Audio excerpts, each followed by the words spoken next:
안녕하세요. 대학 교원을 위한 챗GPT 활용법의 온라인 강의를 맡게 된 공부하우의 조원희입니다. 앞으로 총 4회에 걸쳐 교수님들의 업무 및 수험에 도움이 될 만한 예제들을 가지고 챗GPT를 활용하는 법에 대해서 알아보도록 하겠습니다. 여기서 다룰 예제와 익힐 내용들은 다음과 같습니다. 먼저 수업계획서 작성을 통해 명확하고 구체적인 프롬프트 만들기에 대해서 알아보도록 하겠습니다. 그 다음은 공지사항, 이메일, 미팅 아젠다 등 대학 및 사회생활에서 빠질 수 없는 다양한 커뮤니케이션에서 챗GPT를 활용하는 방법들을 알아볼 것입니다. 이렇게 다져진 기본 프롬프트 능력을 바탕으로 다음은 논문 초록, 그리고 주제 작성이라는 예제를 통해 참고자료 또는 외부 자료를 어떻게 활용할 수 있는지에 대해서 알아보도록 하겠습니다. 챗GPT의 취약점인 홀루시네이션을 보완하는 방법들도 함께 익힐 것입니다. 마지막으로 교환과 연구 제안서 작성이라는 예제를 통해 챗GPT가 질문을 주도하는 방식의 새로운 프롬프트 기법을 알아보겠습니다. 챗GPT를 내 생각을 발전시키는, 내 생각을 도와주는 대화 파트너로 활용하는 방식인데요. 어떠한 주제에 대해 고려해야 할 내용들이 많을 때 아주 유용한 방법입니다. 챗GPT를 익히는 것은 마치 언어를 배우는 것처럼 직접 사용해보는 것이 중요한데요. 이를 위해서 영상 중간중간에 다음과 같이 따라하기 기호를 표시해 놓았습니다. 영상을 보는 중 실습 예제와 함께 따라하기 기호가 나오면 영상을 잠시 멈추시고 직접 교수님들의 상황에 맞는 프롬프트로 변경하여 실습해 보시기 바랍니다. 그럼 이제 오픈AI의 챗GPT에 접속하여 챗GPT 활용법을 실제로 익혀보도록 하겠습니다. 챗GPT 화면에 접속하셨나요? 첫 시간에는 수업 계획서를 작성해 보면서 프롬프트를 효과적으로 만드는 방법에 대해서 알아볼 것인데요. 이와 함께 프롬프트의 기본에 대해서도 간략히 짚고 넘어가도록 하겠습니다. 본격적인 내용에 들어가기 전 현재 나의 프롬프트 능력을 확인해 보는 시간을 갖도록 하겠습니다. 지금부터는 다음 학기 강의 계획서를 작성하기 위한 가장 좋은 프롬프트를 만들어 보세요. 평소에 프롬프트를 사용하는 방식 그대로 편안하게 작성하시면 됩니다. 그러면 저도 예를 들어 챗GPT를 효과적으로 사용하는 방법을 가르치는 가상적인 수업이라는 주제로 수업 계획서를 작성해 보도록 하겠습니다. 그럼 여기 챗GPT 화면에 다음과 같은 프롬프트를 넣었습니다. 챗GPT를 효과적으로 사용하는 방법에 대해서 수업 계획서를 작성해줘 하고 영어로 작성을 했는데요. 어떤 결과를 나오는지 한번 보도록 하겠습니다.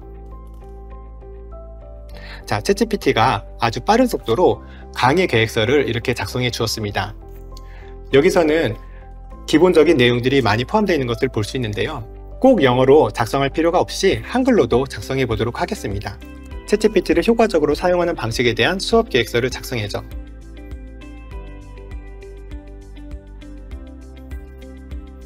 아까 영어로 질문했던 것과 마찬가지로 챗GPT가 수업 계획서를 일반적인 형태로 우리에게 보여주고 있습니다. 그러면 잠시 영상을 멈추시고 다음 학기 수업 계획서를 작성하는 프롬프트를 만들어 보도록 하겠습니다.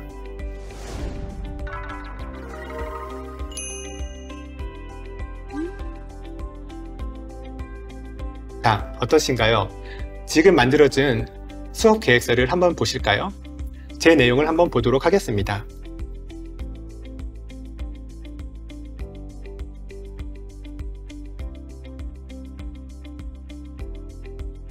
챗GPT가 작성해준 다음 학기 수업 계획서 어떠신가요? 마음에 드시나요? 저의 경우에는 수업 계획서 안에 챗GPT를 활용하는 전반적인 내용을 두루두루 포함하고 있습니다. 미처 제가 생각하지 못했던 부분도 다루고 있는데요. 그렇지만 이것을 바로 사용하기에는 너무 일반적인 내용이 많고 저의 수업 방향과는 다른 부분이 있습니다. 아마 제가 쓴 프롬프트와 비슷한 방식으로 프롬프트를 작성하셨다면 공감하실 것입니다. 챗GPT를 많이 사용해 보신 분이 아니라면 우리들이 보통 묻는 프롬프트들은 아주 일반적인 경우가 많습니다. 따라서 챗GPT가 주는 답도 아주 일반적이게 되는 것이죠. 그래서 사실 실제 활용하기에는 내용이 만족스럽지 않습니다. 저의 수업 계획서를 예를 들면 내가 가르치고 싶어하는 중요 키워드가 빠져 있거나 다루는 범위도 너무 광범위한 경우가 있죠. 저는 사실 실습 위주의 강의를 준비하려고 했거든요. 이렇게 일반적인 그래서 만족하기는 어려운 대답을 얻게 되는 이유는 간단합니다. GPT가 우리의 생각을 읽을 수 없기 때문인데요. 이건 우리 인간 사이에서 관계에서도 마찬가지인 것 같습니다. 그래서 가장 중요한 프롬프트 작성의 원리는 바로 명확하고 구체적인 명령문을 쓰는 것입니다. 명확하고 구체적인 명령문. 이 말이 어떤 것인지 좀 더 구체적인 예를 들어 알아볼까요? 이 표는 우리의 프롬프트를 명확하고 구체적으로 만들어주기 위한 구성 요소들을 담고 있습니다. 목적, 청중, 키워드, 상황과 형식, 제한사항, 역할, 마지막으로 어조와 같은 여러 유형들로 나눠졌습니다. 가장 끝부분의 예제 옆에는 단어들이 있는데요. 우리의 프롬프트에 추가해줌으로써 챗GPT에게 우리의 원하는 바를 보다 분명하게 전달해 줄 수 있습니다.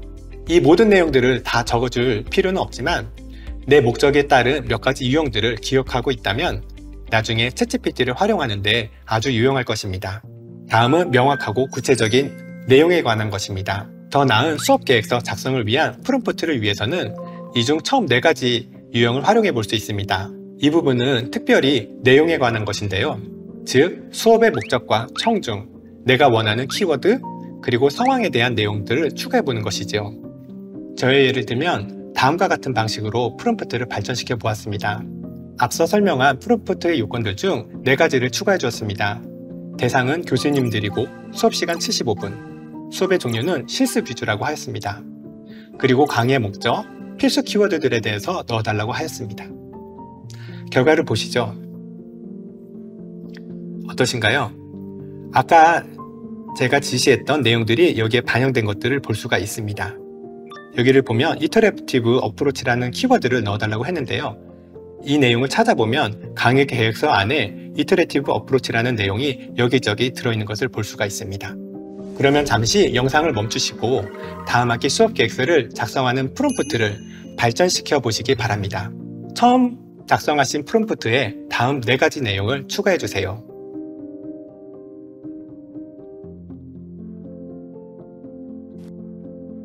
그러면 이제 실제 내용도 확인해 보도록 하겠습니다.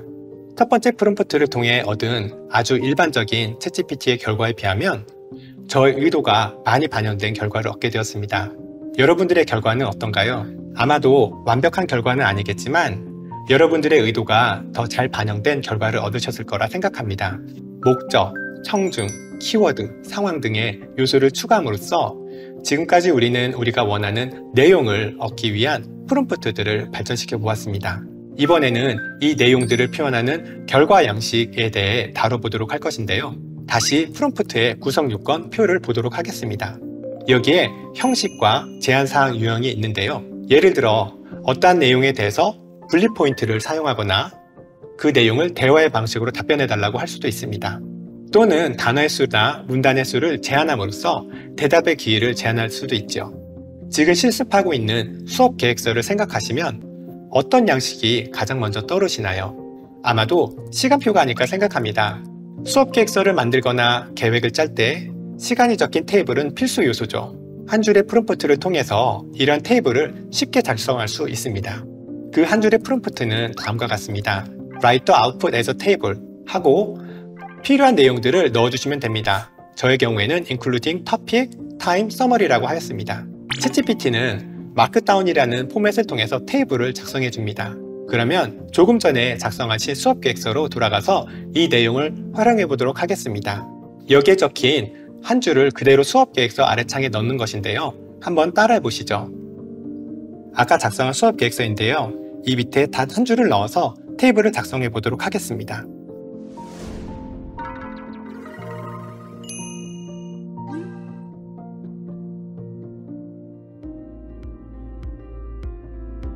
여기서 팁 하나를 가르쳐 드리겠습니다. 챗GPT 창에 주어진 테이블들은 최종적으로 문서 편집기에 옮겨 넣어야 합니다. 하지만 챗GPT 페이지가 가지고 있는 바탕색으로 인해 직접 복사하게 되면 그 색깔이 함께 복사가 되는데요.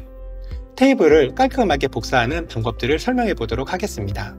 우선 복사하고 싶은 테이블을 선택을 합니다. 전체 테이블을 선택을 하고 Ctrl C를 누르도록 하겠습니다. 이제 이 내용을 스프레드시트를 열고 거기에 붙여넣기를 합니다.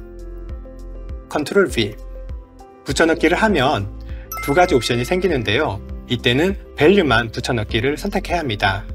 그 후에 다시 Ctrl C를 클릭하고 이제 문서 편집기를 열고 붙여넣기를 선택합니다. 그러면 이렇게 깨끗한 테이블이 완성되었습니다. 원하시는 사이즈로 내용을 조정합니다. 이렇게 붙여진 테이블 위에 아까 생성되었던 강의 계획서 내용도 함께 추가를 하게 되면 교수님께서 의도하셨던 수업 계획서가 완성이 됩니다. 다음은 두 번째 팁인 챗GPT 안에 여러 줄을 입력하는 방법입니다. 앞으로 진행될 실습을 따라가시다 보면 한 입력창에 여러 줄을 넣어줘야 하는 경우가 많습니다. 여러 가지 추가 사항들을 계속 한 줄에 쓴다면 그것들을 나중에 알아보기가 어려워서 불편한데요. 일반적으로 입력창에 글을 쓰고 엔터를 치면 현재까지 쓴 텍스트가 바로 하나의 요청으로 처리되고 맙니다. 내가 쓰려고 했던 추가 사항들을 실제로 넣지도 못하고 명령어가 실행되는 것이죠. 그러면 어떻게 하면 될까요? 내가 원하는 내용을 입력창에 여러 줄에 걸쳐서 쓰고 싶다면 Shift 키와 Enter 키를 동시에 치세요. 그러면 프롬프트를 여러 줄에 걸쳐 쓸 수 있게 됩니다. 예를 들어 볼까요? 글을 써줘 라는 말을 하고 추가적인 내용을 다음 줄에 넣어 보도록 하겠습니다. 글을 써줘 하고 엔터를 쳤습니다. 그러면 챗GPT가 대답을 하게 되죠. 그럼 어떻게 하나요? 글을 써줘 라는 똑같은 말을 쓰고 Shift 엔터를 누른 다음에 추가적인 내용을 계속 넣을 수 있습니다. 짧게 써줘. 짧고 재미있게. 자, 어떠신가요? Shift 키와 엔터 키를 동시에 치게 되면 내가 원하는 프롬프트의 내용을 여러 줄에 걸쳐서 쓸 수 있게 됩니다. 지금까지 영상을 잠깐 돌아보면 다음 세 가지를 훑어보았습니다. 수업 계획서 작성이라는 예제를 통해서 명확하고 구체적인 명령문을 쓰는 법을 익혀보았습니다.